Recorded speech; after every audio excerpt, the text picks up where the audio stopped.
How's it going, South County Nation? My name is Gavin Patterson, and I'm joined by the one and only Coach Rowe, who is a Renaissance man, a man of many talents, a head coach, and also a state champion. Coach Rowe, how are you doing today?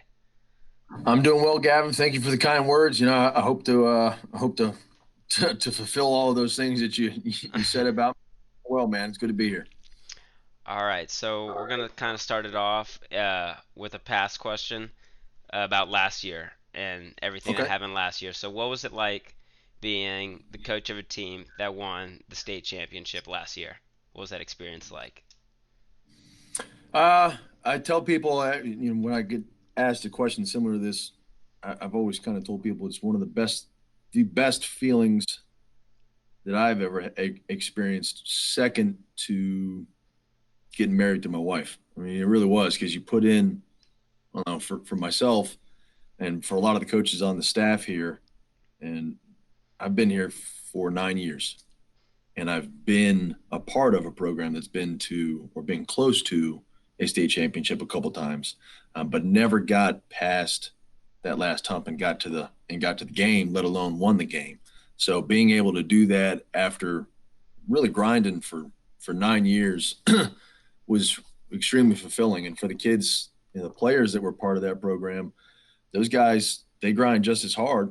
You know, Matt and Dane and Hars and all those guys who played as seniors, they were in that program for 4 years. And it was, if you're part of the football program or if you've been around the football program, you know that we don't really have any breaks. There's no real off season or end to an off season. We just kind of jump right back into the end of the season and start working out again until the season starts. So it was awesome. It was really, really awesome. I'll say this though, it was not as stressful as I imagined it would be.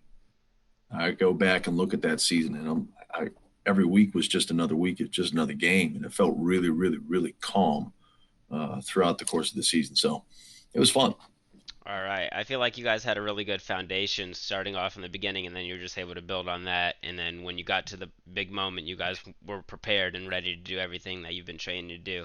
I remember seeing you guys like working out at the turf fields at like 5 and 6 in the morning, and seeing Mm-hmm. uh, players in the gym lifting right before anybody even got up to go to school, and that work ethic really showed through.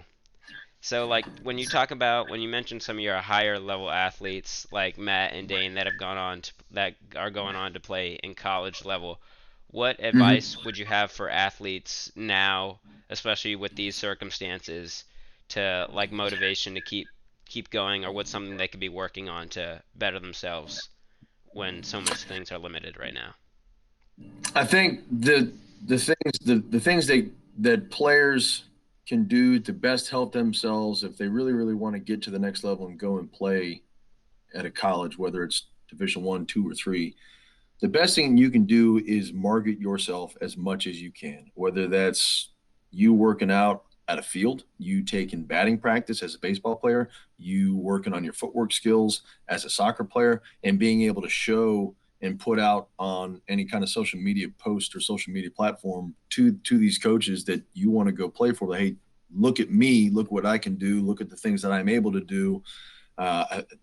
Not being able to work out consistently in a weight room, not being able to do things very organized as a team right now hampers that. Not being able to play a fall season definitely puts a lot of players at a disadvantage, and we saw that last spring with a lot of our spring athletes who, you know, probably needed to play a senior year to get a lot of good film to go and have an opportunity or better opportunity to play. So the best thing that I can do is as many opportunities as you get, which they're going to be few.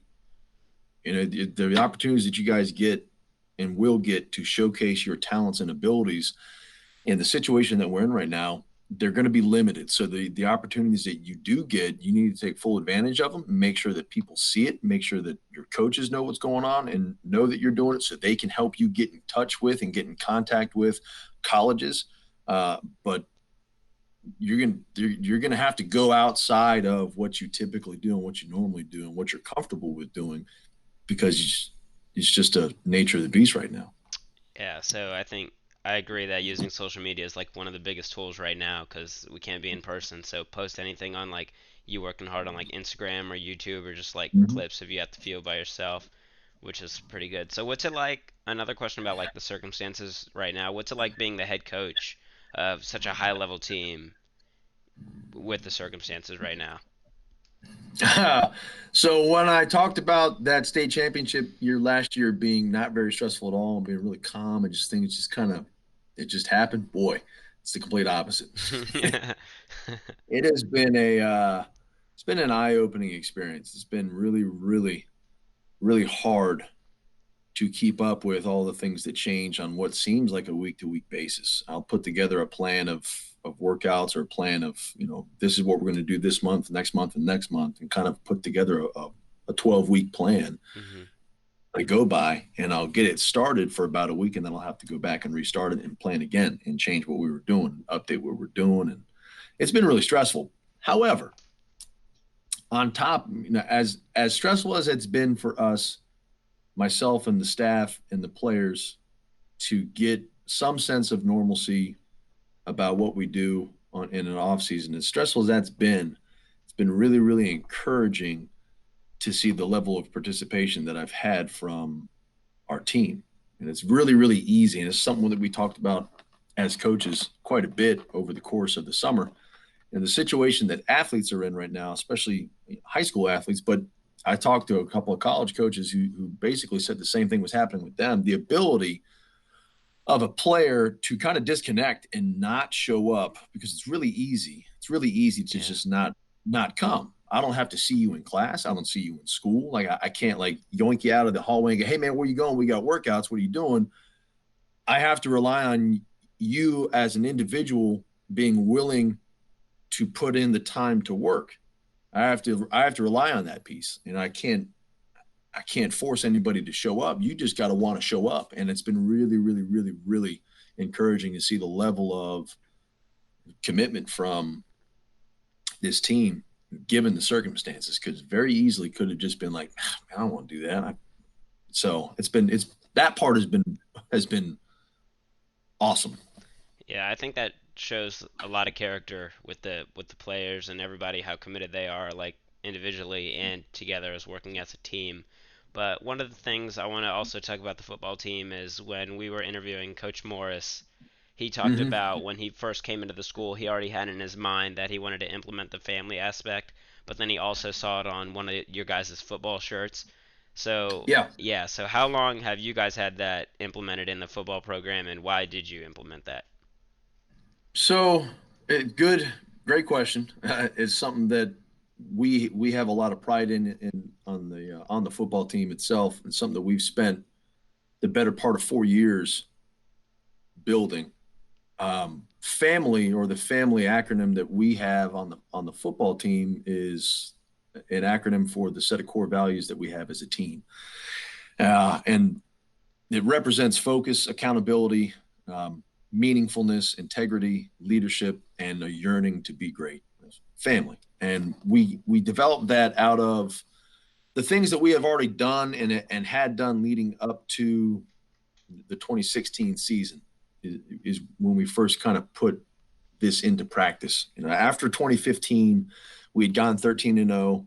We made it to the state semifinals. We played here for a state semifinal game against Westfield and just got demolished 40-7. Wow. It was great. It was not a great game. And a lot of the reasons why it wasn't a great game, and it was a big reason why we haven't been able to, up until this past year, get over that hump of being a successful playoff team, not just a playoff team, but a successful playoff team who pushes a state championship run, is the culture of the team was not a championship culture.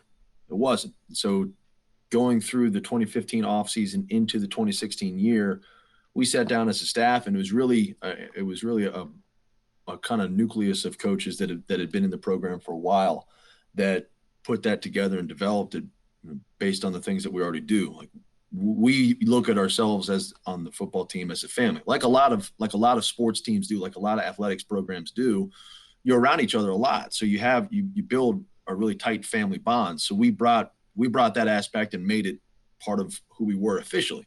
And so when you see family around the football program, it's not just, we're a family. It represents the core values and the standards that we have for our players and our coaches to try and abide by and live by. And I'm telling you right now, it took all of those 3 years of continually reinforcing it and building on it and making it a priority for our team to see the result that we got last year in Hampton. And it's still like, it's not I think sometimes people get a misunderstanding or a misconception about what a championship culture is and how if you don't have one, you need to build one. And then once it's in place, it's just kind of there. I think a lot of people are mistaken when they think that, okay, if I install a culture program, once I install it, it'll take care of itself. And it's not like that. It's not like that at all. If you want to have and be an elite level team, an elite level program year in and year out, that culture piece has got to be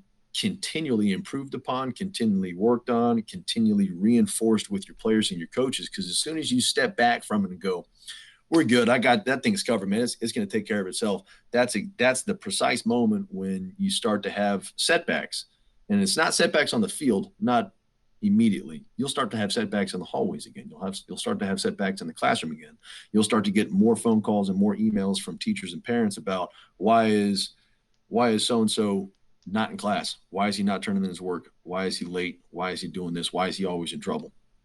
And it's those things that eventually lead to what happened to us in 2015, where you get just smoked against a team that you should have been able to compete with. So I think the family, like the family values that we have as our core values for a team are the biggest reason, like the number one reason. I can almost guarantee you to a man, if you ask anybody on our staff and any player on our program, what's the biggest difference between 2016, 2019? Like why was 2019 the year that you guys went undefeated and won a state championship?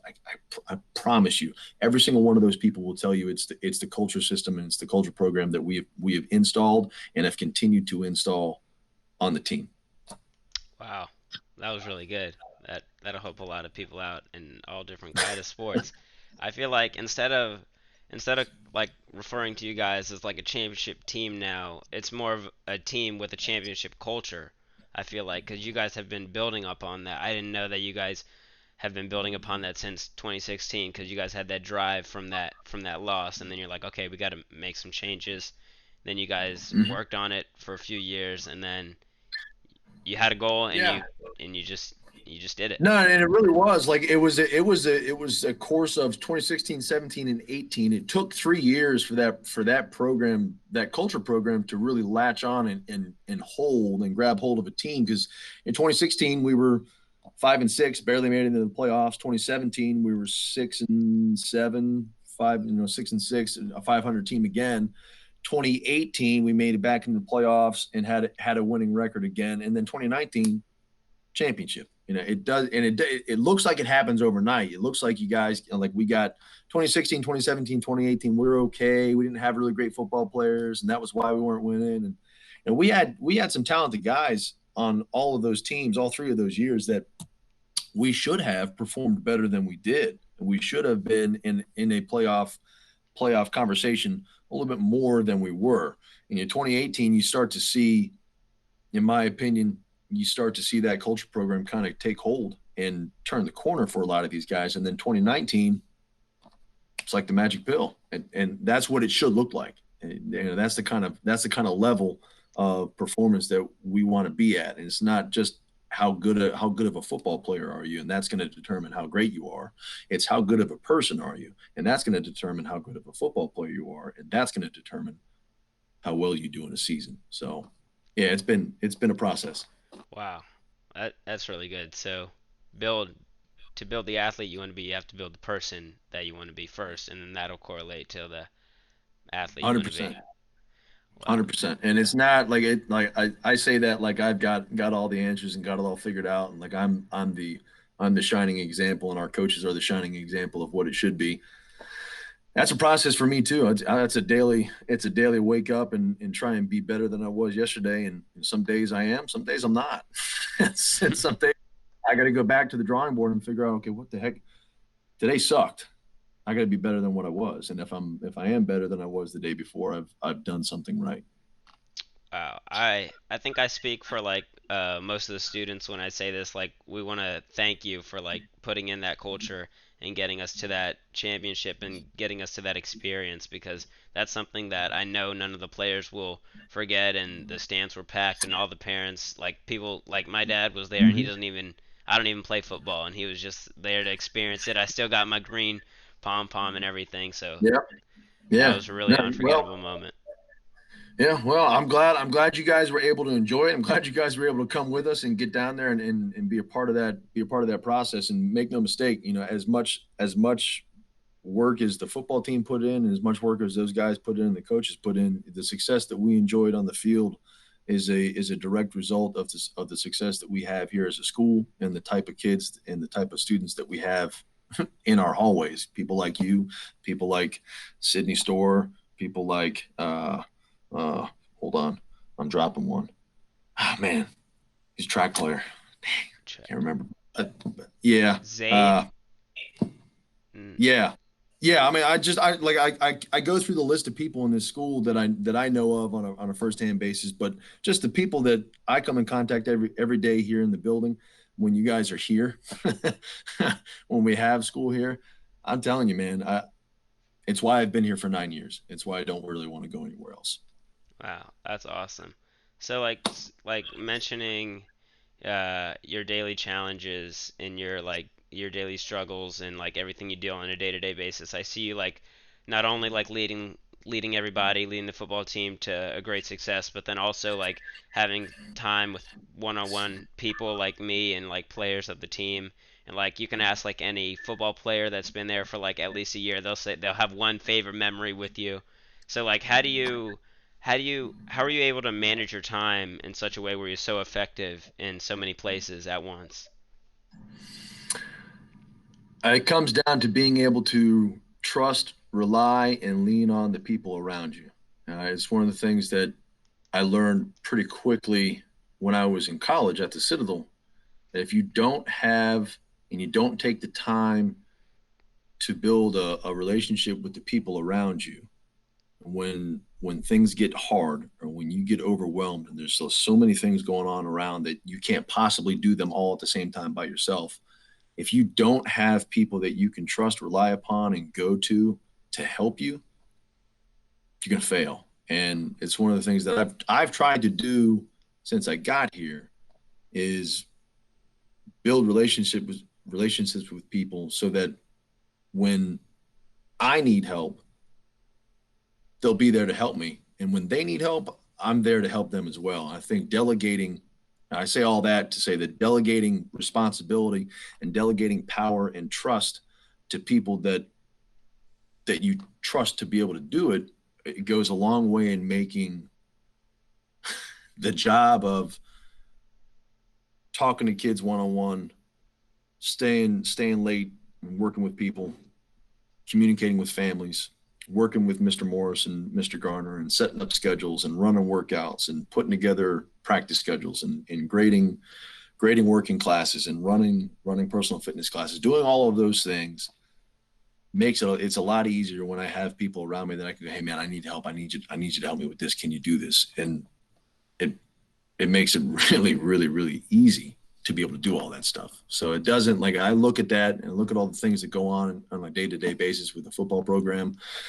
And I'm not even in season yet. So I can't even tell you what the season's going to be like. But knowing that I can turn to people in the program, I can turn to people in the building, and I can rely on them to help me because they know that I'm going to help them in return, makes it a lot easier. So, sometimes it's overwhelming, but it's it's fun, and that makes it easier. And when it's easier, you're successful. Yeah. Wow. I think you're probably like one of the most selfless people like I've ever met, or one of the most selfless people like in the building, because I always see you talking to people, or like you're the type of person that would like drop what you're doing if someone had a question, you'd help them out. And I think that that really helps build the foundation that you want around the school and that you want on the football team and that you just want in the community to make it a better place? Yeah, thank you, Gavin. I mean, I look at it as just just trying to do the right thing. Like if I was trying to look at it as, if I was in that person's shoes, boy, I would love for somebody to help me out. I want to see people be successful, and I want to help people get to that point. It's one of the reasons why I started teaching. It's one of the reasons why I started coaching. I started coaching because I love football, but I started teaching because I love the process of teaching. I love being able to help somebody go from I don't really know anything about this to I'm almost an expert at this now. And that process of going from 0 to 100, man, it's one of the most fulfilling things you can ever do in your life. And I think about it a lot. If I'm not helping somebody, I feel like I'm wasting my time. Wow, that was good. That was really good. Thank you. Thank you for all that. So we're gonna wrap this up because your time is valuable and you could be doing a million other things right now. So we appreciate you taking the time to do this Mm-hmm. interview. But I don't know if you're too much into baseball or sports right now, but the Rays just tied it up with the Dodgers 1-1 in the World Yeah, Series so game two. game Yeah, I two. know. So who do you have winning the World Series? Who do you want to win? Well, given LA's track record of getting to the series and then not getting the series, I think I'm going to go with the Rays. Like I haven't like I like LA. I like the way they play ball, but I really I want to see Tampa Bay win. To be honest with you, I want to see them Me win. too. I think they'll be able to pull it out. I do think this series is going to be kind of close though. I don't think it's going to be like I don't think anybody's going to pull away from anybody Yeah. and blow them out. I think it's going to be a pretty back and forth series. I'm hoping for a game seven. Those are always fun. That's what I'm talking about exactly. Yep. Alrighty, well, thank you, Coach Rowe. Thank you guys for watching. Make sure to comment who you guys would like to see next on the interviews. Hit the like button. Do all the stuff. Thank you so much, Coach Rowe, and SNN signing off.